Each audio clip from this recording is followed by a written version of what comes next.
अगर आप पहली बार आप लोग मुझे देखने आए हैं यहाँ पर, तो मेरा नाम अदिति है और कंप्यूटर साइंस से मैंने अपना JRF क्वालिफाई किया और आप सभी लोगों के लिए पेपर 1 और पेपर 2 दोनों की ही क्लासेस लेकर आते हैं JRF अड्डा पे।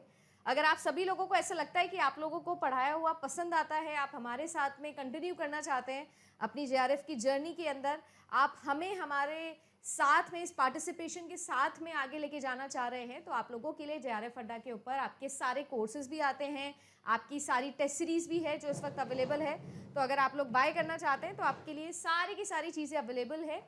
आपका सपोर्ट नंबर आपके सामने है, इस पर आप कॉल कर सकते हैं, पूरी की पूरी मॉक टेस्ट आप ले सकते हैं। हमेशा मैं बोलती हूँ कि हमें जो कोर है हमारा, वो कोर स्ट्रॉन्ग करना है।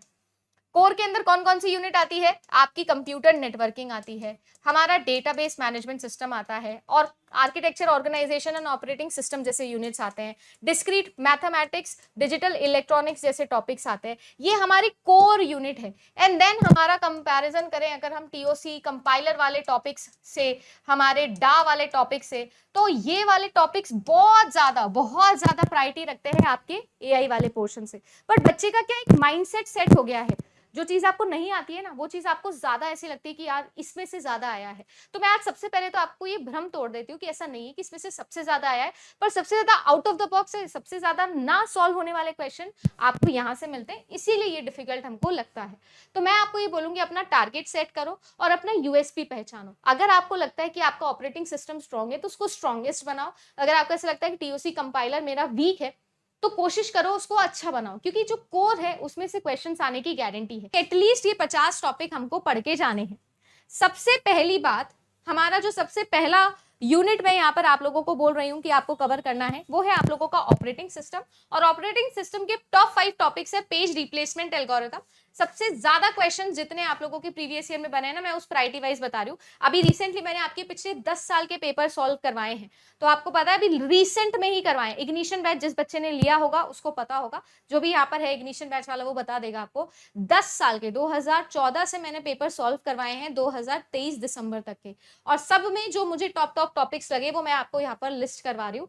ये 10 साल के पेपर सॉल्व करवाने का आइडिया मुझे तब आया था जब मैं इस साल का पेपर एनालाइज कर रही थी, और बहुत सारे क्वेश्चंस मुझे 16 के और 14 के रिपीटेड दिखे। इसीलिए मैंने सोचा कि क्यों ना हम एक ऐसा बैच बना दें, और वो पेड बैच आप लोगों के पास में, अगर आप लेना चाहो तो एप्लीकेशन पे जाके ले लेना। बट मोटिव ये है कि मैं आपको समझा सकूं कि रिसेंट में ही एनालिसिस करके ये टॉपिक्स आपके लिए बने। सबसे पहले पेज रिप्लेसमेंट एल्गोरिथम, पेजिंग वाला टॉपिक, डेडलॉक वाला topic, CPU and disk scheduling वाला टॉपिक। ये आप लोगों के टॉपिक्स ऐसे टॉपिक्स हैं जो ऑपरेटिंग सिस्टम के अंदर वेरी हाई प्रायोरिटी पे रहते हैं। देन आता है आप सभी लोगों के लिए डेटाबेस मैनेजमेंट सिस्टम। अगर मैं डेटाबेस मैनेजमेंट सिस्टम की बात करूं तो हमारे लिए ईआर डायग्राम वाला टॉपिक हो गया। नॉर्मलाइजेशन, हमेशा मैं बोलती हूं, चाहे इसका पिछली बारी क्वेश्चन बना हो ना बना हो, अगर आप नॉर्मलाइजेशन छोड़ के जा रहे हो तो आप ये मान लेना कि आप ऑक्सीजन छोड़ के जा रहे हो। तो देन हो गया आप लोगों का नॉर्मलाइजेशन। ट्रांजैक्शन से काफी सवाल है जो इन दिनों पूछे जाने लगे। एंड देन ऑफ कोर्स एक क्वेश्चन तो आप लोगों को एसक्यूएल का देखने मिलेगा। हो सकता है कि बड़ा क्वेश्चन हो, पैराग्राफ वाला, हो सकता है कि छोटा हो, पर आएगा जरूर। कैलकुलस से हो या अलजेब्रा से हो, एसक्यूएल से सवाल आपका बनेगा। कंप्यूटर नेटवर्किंग की अगर मैं बात करूं तो one of the most prominent unit जो लास्ट 5 साल के अंदर आपको देखने मिली है वो आर्टिफिशियल इंटेलिजेंस नहीं है, वो है आपकी कंप्यूटर नेटवर्किंग। ध्यान से देखो तो कंप्यूटर नेटवर्किंग के अंदर आप लोगों के ओएसआई मॉडल के ऊपर बड़े सवाल बनते हैं। ये जो ओएसआई मॉडल है, इस ओएसआई मॉडल के अंदर आप लोगों के पूरा का पूरा लेयर्स पे, हर एक लेयर पर क्या फंक्शन होता है, हर एक लेयर का नॉमेनक्लेचर मतलब वहां पर डेटा एंटिटी को हम किस नाम से जानते हैं, कौन कौन से प्रोटोकॉल्स यहाँ पर काम करते हैं, complete function oriented to OSI model, सातों की सातों लेयर्स हमको पता होनी चाहिए। Subnetting very very important, supernetting हमारे सिलेबस में नहीं या इतना नहीं पूछा जाता है, सब नेटिंग हमारे हैं, तो सब नेटिंग हो गया। देन हमारा हो गया फ्लो कंट्रोल के ऊपर डेटा लिंक लेयर और आपकी ट्रांसपोर्ट लेयर, है ना। ये दो ही ऐसी लेयर्स है जिन पर आप लोगों का ये जो फ्लो कंट्रोल वाले क्वेश्चन है बहुत ज्यादा आते हैं, पर डेटा लिंक लेयर बहुत इंपॉर्टेंट है। देन आता है आप लोगों का आईसीपी और टीसीपी का हेडर से आप लोगों का एक क्वेश्चन डेफिनेटली बनता है। देन आते हैं आप लोगों की क्रिप्टोग्राफी वाला पार्ट, नेटवर्क सिक्योरिटी वाला पार्ट, और उसमें मैं बोलूंगी कि आरएसए एल्गोरिथम एक ऐसा टॉपिक है जो मैं उठाऊंगी। यूजीसी नेट कंप्यूटर साइंस का सिलेबस बहुत बड़ा है, अगर आप सब्जेक्ट्स काउंट करने लगोगे तो 40-50 सब्जेक्ट्स निकल के आ जाएंगे। मैं ये टॉप 50 टॉपिक कैसे निकाल के दे हूँ, आई होप आप समझ रहे होंगे। मैं लिखने को बहुत सारी चीजें यहाँ लिख सकती हूँ, बट मैं वो टॉपिक्स बता रही हूँ जो लास्ट टाइम में बिल्कुल भी छोड़ के जाना अफोर्ड नहीं करना है। देन आता है आप लोगों का टीओसी कंपाइलर, और टीओसी कंपाइलर कंप्यूटर नेटवर्किंग के अलावा one of the prominent topics जो आप लोगों के पूछे जाते हैं यूजीसी नेट एग्जाम में वो है। अगर मैं बात करूं तो चॉम्स्कीज हायरार्की हमारे टिप्स पे होनी चाहिए। लैंग्वेज और स्ट्रिंग मैचिंग जैसे क्वेश्चंस हो गए, एम्बिग्यूटी वाला क्वेश्चन हो गया, कंपाइलर के फेज, फ्लो चार्ट से लेकर टाइप्स ऑफ पार्सर्स तक सारी चीजें आती है। फिर आप लोगों के लिए 3 टेबल है जो आप लोगों को अच्छे से टिप्स पे होनी चाहिए। एक आप लोगों की क्लोजर प्रॉपर्टी वाली, डिसाइडेबिलिटी अनडिसाइडेबिलिटी वाली, और आपकी क्लासेस ऑफ प्रॉब्लम्स वाली, है ना। ये 3 टेबल्स है जो आप लोगों के एकदम टिप्स पे होनी चाहिए। ये मैथमेटिक्स ओरिएंटेड टॉपिक है, फॉर्मल लैंग्वेजेस का ही टॉपिक है पूरा, तो ये ऐसा चीज है कि इसमें से फुल स्कोर कर सकते हो आप।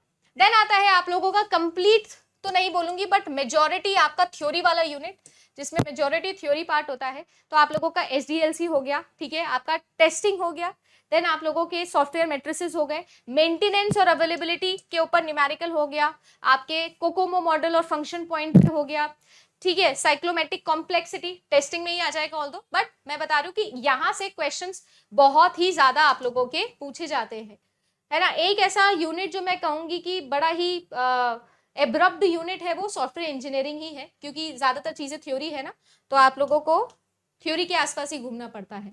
फिर आती है आप लोगों की designing and analysis of algorithm, यानी कि डा वाला टॉपिक, जिसमें आप लोगों का डेटा स्ट्रक्चर भी आएगा और एल्गोरिथम्स भी आएंगी। One of the most scoring units अगर आपकी यूजीसी नेट पेपर में है तो वो आपकी यही है, क्योंकि यहाँ पर भी ज्यादातर चीजें टेबल बेस्ड है, ज्यादातर चीजें फॉर्मूला बेस्ड है। टाइम कॉम्प्लेक्सिटी वाली चीजें हो गई, ठीक है, आपकी फिर स्पेस कॉम्प्लेक्सिटी वाली चीजें हो गई, तो ये वाली चीजें ज्यादातर आती है। एल्गोरिथम के अंदर अगर मैं बात करूं तो ट्रीज हो गए आप लोगों का टॉपिक, जो कि बहुत इंपॉर्टेंट है। आप लोगों के बाइनरी सर्च ट्रीज हो गए, AVL ट्रीज हो गए, ठीक है। देन आप लोगों का बी ट्रीज पर आजकल काफी सवाल पूछे जाने लग गए हैं, B+ ट्रीज हो गए, ठीक है। इसके अलावा हमारी जो है वो हैशिंग वाला टॉपिक हो गया। हैशिंग के अलावा मैं बोलूंगी कि यहाँ पर आप लोग टोपोलॉजिकल सॉर्टिंग वाले टॉपिक को भी जरूर लिखिएगा। टोपोलॉजिकल सॉर्टिंग जैसी चीजें हो गई, ग्रीडी एंड डायनामिक एल्गोरिथम्स, कौन कौन से टाइप की एल्गोरिथम्स होती है, कौन सी ग्रीडी होती है, कौन सी नहीं होती है, ठीक है। देन आप लोगों की सॉर्टिंग एल्गोरिथम्स, सॉर्टिंग एल्गोरिथम्स के ऊपर अब ऐसा नहीं कि केवल कॉम्प्लेक्सिटी पूछा जाता है, आपको इंटरमीडिएट स्टेप्स भी पूछ लिए जाते हैं। जैसे पिछली बार बबल सॉर्ट पूछ लिया गया था कि बबल सॉर्ट के अंदर सेकंड अगर मैं पास बोलूं तो उसमें क्या फाइनल एरे बनेगा, तो इस तरीके के क्वेश्चंस आते हैं, यानी आपको सॉर्टिंग वाली एल्गोरिथम आनी चाहिए। अभी रिसेंटली ही मैंने ये करवाया था इग्निशन में, तो सॉर्टिंग के काफी क्वेश्चंस मैंने देखे। देन आता है आप लोगों का नेक्स्ट जो कि फंडामेंटल है कंप्यूटर साइंस का, discrete mathematics. Discrete mathematics directly ऐसे नहीं देखने मिलता है कि बहुत ज्यादा आया है, पर डिस्क्रीट मैथमेटिक्स हर जगह थोड़ा थोड़ा आता है। आर्टिफिशियल इंटेलिजेंस में भी प्रेडिकेट लॉजिक वाला पूरा टॉपिक जो है वो हम DM में ही पढ़ते हैं। तो प्रेडिकेट लॉजिक हो गया आप लोगों का, है ना। क्वांटिफायर्स में फॉर ऑल देयर एग्जिस्ट वाली चीजें हो गई। देन आप लोगों के लॉजिकल कनेक्टिव्स हो गए, ठीक है, सेट्स एंड रिलेशन वाली चीजें हो गई। And major topic graph theory. Graph theory से आप लोग मान के चलो 120% एक सवाल मिलेगा ही मिलेगा, तो ग्राफ थ्योरी वाला टॉपिक हो गया। देन मैं बात करती हूँ आपके आर्टिफिशियल इंटेलिजेंस में। आर्टिफिशियल इंटेलिजेंस में देखो सबसे सिंपल, ये सबसे अप्रोचेबल है फजी लॉजिक। फजी लॉजिक बिल्कुल सेट्स वाले लॉजिक के ऊपर ही बेस्ड है। क्रिस्प की जगह बस फजी लगा दो और आपके पास में सारे फॉर्मूलेज होते हैं, वो set of identities and formulas पढ़ लो, फॉर्मूलेज को अप्लाई करना है। बहुत ही सिंपल है और बहुत ही स्कोरिंग है। अगर फजी का क्वेश्चन आ जाए तो आप ये माना कि 2 नंबर बोनस के मिल रहे हैं। इसके अलावा अगर मैं बात करूं तो परसेप्ट्रॉन वाला क्वेश्चन भी बिल्कुल वैसा ही है, अभी अभी जस्ट करवा के आई हूं 6 बजे वाले सेशन में। Sigma of XIWI single perceptron layer है, बिल्कुल इजी अप्रोचेबल वाला टॉपिक हो गया। इसके अलावा आपकी सर्चिंग एल्गोरिथम्स हो गई, चाहे वो आप लोगों की गाइडेड हो या अनगाइडेड हो, तो सर्चिंग एल्गोरिथम्स कौन कौन सी होती है। देन आपकी जेनेटिक एल्गोरिथम, ये एक ऐसा टॉपिक है जो काफी ज्यादा फ्रीक्वेंट है और कभी इसका थ्योरी आता है, न्यूमेरिकल भी आ जाता है। मैं जिस पेपर में 2019 दिसंबर में जिसमें मेरा JRF हुआ था, तो वहां पर भी इसका क्वेश्चन काफी अच्छा क्वेश्चन बना था। तो कुल मिला के जेनेटिक एल्गोरिथम एक ऐसा टॉपिक है जो डेफिनेटली हम लोगों को कवर करना है। देन आप लोगों की जो लेटेस्ट ट्रेंडी क्वेश्चंस बन रहे हैं वो बन रहे हैं आप लोगों की क्लासिफिकेशन एंड रिग्रेशन एल्गोरिथम के ऊपर, जो मैं बोल रही हूँ कि out of the box, out of the core आप लोगों का जो यूनिट है ना वो ये है। अब ये जो चीजें हैं ये सारी याद करने वाली चीजें, सारी याद करने वाली चीजें इसमें, ठीक है ना। या तो ये बिल्कुल ही समझने वाली चीज है क्योंकि स्टैटिस्टिक्स वाला पार्ट आएगा, या फिर आपको पता होना चाहिए कौन सा किस में जाएगा, कौन सा किस में जाएगा, क्लस्टरिंग कहाँ आएगा कहाँ नहीं जाएगा, कौन कौन सी एल्गोरिथम्स है जो इसके अंदर आती है, तो वो एल्गोरिथम्स वाला पार्ट हो गया। पर हाँ ये मैं जरूर बोलूंगी कि आर्टिफिशियल इंटेलिजेंस विद टाइम इसके नंबर ऑफ क्वेश्चन या इम्पैक्ट जो यूनिट है ना, इस यूनिट का दिनों दिन बढ़ता जा रहा है। पर जैसे मैंने आपको बोला, हमारे फोकस को हमको डिसाइड करना पड़ेगा कि आपको कहाँ फोकस करना है। देन आता है आप लोगों का digital logics and organization and architecture वाला टॉपिक। दिनों दिन मेरा ये फेवरेट यूनिट बनता जा रहा है। जब मैंने पढ़ना स्टार्ट किया था तो मुझे इतना फेवरेट नहीं लगता था ये, पर दिनों दिन ये टॉपिक मेरा फेवरेट हो गया है क्योंकि काफी स्ट्रेट फॉरवर्ड है और ज्यादातर बच्चे इसको छोड़ के जाते हैं। देखो, जो चीजें कॉमन है वो सब पढ़ के जाएगा, शायद ही कोई होता होगा जो नॉर्मलाइजेशन छोड़ के जाए, पर जो चीजें रेयर होती है ना वो बच्चे छोड़ के जाते हैं, क्योंकि एक्चुअली में ये डिफिकल्ट यूनिट है, हार्डवेयर ओरिएंटेड यूनिट है। तो इसीलिए मैं कह रही हूँ कि अगर आप कैश मैपिंग वाली चीजें देखो, एड्रेसिंग मोड्स हो गए आप लोगों के, every type of addressing mode है ना, ऑल टाइप्स ऑफ इंटरप्ट हो गया, इंटरप्ट वेक्टर टेबल कैसे होती है, इंटरप्ट सर्विस रूटीन ISR कैसे काम करता है, complete cycle, hardware software interrupts, maskable unmaskable interrupts, तो ये वाला टॉपिक हो गया। देन पाइपलाइनिंग, एक क्वेश्चन एक न्यूमेरिकल पाइपलाइनिंग का हम मोस्ट फ्रीक्वेंटली देखते ही हैं। देन आप लोगों का आता है मशीन इंस्ट्रक्शन। तो मशीन इंस्ट्रक्शन का भी सेट पैटर्न है, ऐसा कुछ भी नहीं कि बहुत एब्रप्ट क्वेश्चन बनता है, वो सेट है, कितने कंडीशन में जाएंगे, कितने ब्रांच में जाएंगे, सब बिट्स गिवन होते हैं, बस आपको फॉर्मेट के अंदर डालना है और आंसर निकालना है। देन आप लोगों का आता है बुलियन लॉज एंड मल्टीप्लेक्सर डीमल्टीप्लेक्सर्स। यहाँ पर वैसे अगर मैं गेट के पॉइंट ऑफ व्यू से देखूँ तो काउंटर्स एंड रजिस्टर्स पे भी बड़े सवाल बनते हैं, बट यूजीसी नेट एग्जामिनेशन में ज्यादातर क्वेश्चन मैंने मल्टीप्लेक्सर डीमल्टीप्लेक्सर्स यानी कॉम्बिनेशनल सर्किट से ज्यादा सवाल देखे हैं सीक्वेंशियल सर्किट के कंपैरिजन में। बट बुलियन लॉस हमारे लिए इंपॉर्टेंट है, एक क्वेश्चन लॉस के अराउंड आपका आता ही आता है, आइडेंटिटी वाला हो गया, मैच द कॉलम वाला सवाल आ गया, ये आप लोगों का आता ही आता है।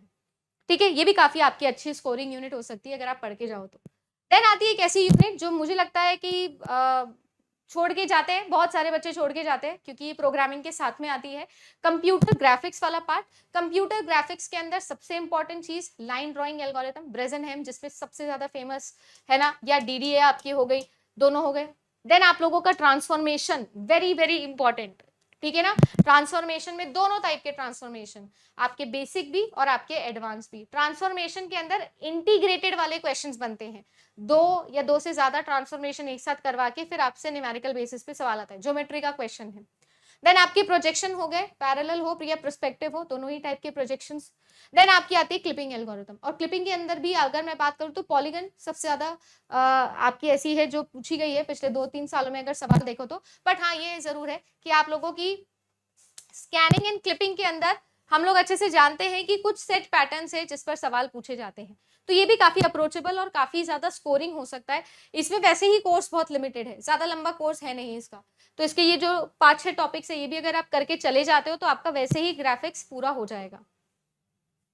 सही है। देन आती है हमारी प्रोग्रामिंग। मैं ऐसा कहती हूँ कि सबसे वास्ट यूनिट अगर कोई है तो वो प्रोग्रामिंग है। इसमें मैं 5 टॉपिक चूज करना मेरे लिए सबसे मुश्किल काम है कि मैं टॉप 5 टॉपिक आपको इसके बताऊं, 4 टॉपिक बताऊं, बट ये जरूर है कि यहाँ पर आप लोगों का C++ या ऊप्स के कॉन्सेप्ट के ऊपर सवाल आते हैं ज्यादातर बारी में। मैं हमेशा बोलती हूँ कि एक्सेप्शन जो है ना, आप एक्सेप्शंस पकड़ो, जितने ज्यादा एक्सेप्शंस वाले क्वेश्चंस यहाँ पर आते हैं, जैसे फ्रेंड फंक्शन से रिलेटेड, ठीक है, पॉलीमॉर्फिज्म से रिलेटेड, इनहेरिटेंस से रिलेटेड, जो भी एक्सेप्शन वाला पार्ट है ना, वहां से आप लोगों के, है ना, जो भी रेयर चीजें होती है वहां से आपके सवाल बनते ही है। देन आप लोगों का कोई प्रोग्राम गिवन होता है, उसका आउटपुट निकालना होता है। इसमें ज्यादातर आप लोगों के पॉइंटर्स, एरे, है ना, इंक्रीमेंट एंड डिक्रीमेंट ऑपरेटर जैसे ऑपरेटर्स ज्यादातर आपको गिवन होते हैं। लूप के अंदर इंक्रीमेंट डिक्रीमेंट या पॉइंटर, ठीक है ना, पॉइंटर टू एरे, ये सारी चीजें आपकी पूछी जाती है। And then of course HTML and आपका XML।